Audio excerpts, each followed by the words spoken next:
Are you looking to buy a property and waiting for the right time to do it? Well, the best time could be now, but you just might have to put your negotiating skills to use. Joining us now to discuss, thanks to our friends at Property Apprentice, is founder and financial advisor Debbie Roberts. Debbie, good morning. Good morning. So, when is the good time?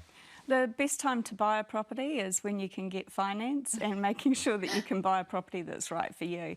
So at the moment with the housing market, the biggest challenge is going to be able to get lending, because all the banks have tightened up their lending criteria, and as interest rates increase, so do their test rates. So, you know, like we're hearing every week, people are asking us, you know, should we wait for the bottom of the market? And it's like, how strong's your borrowing capacity?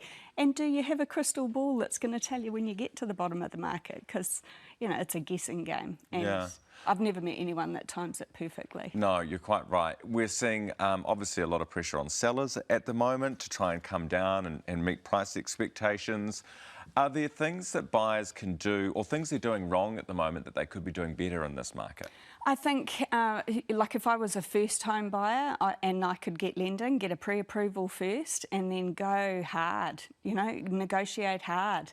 Just because you don't know if you don't ask. You don't know whether your offer's going to get accepted if you don't try. So, I think it's quite nerve-wracking doing that, though, isn't it? Like, how low do you go? Is there a margin below the asking? Well, no, because not everyone is going to be able to negotiate. I mean, not every vendor is going to be able to accept a particularly low price.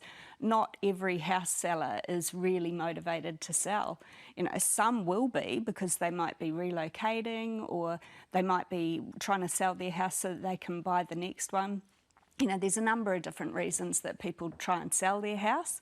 But if you're trying to negotiate hard with someone that doesn't have to sell it, you're not going to negotiate a massive discount. So, like if I was a first home buyer, I'd know what my list was, what I wanted to get, and negotiate hard. I think this is not the time to be your typical Kiwi that thinks that, you know, oh, I don't want to offend someone if I go in with a low offer.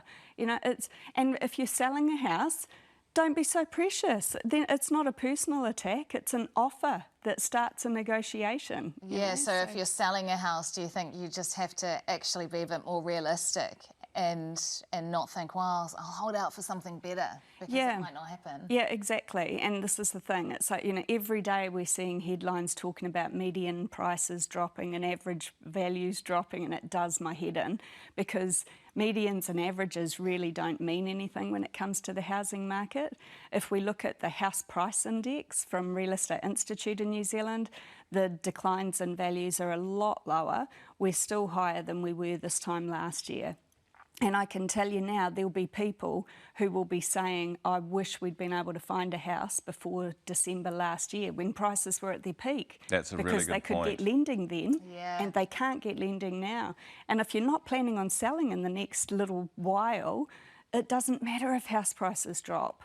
And equally, the interest rates too were different if you bought last year. Absolutely. And I mean, even now, you know, interest rates increasing.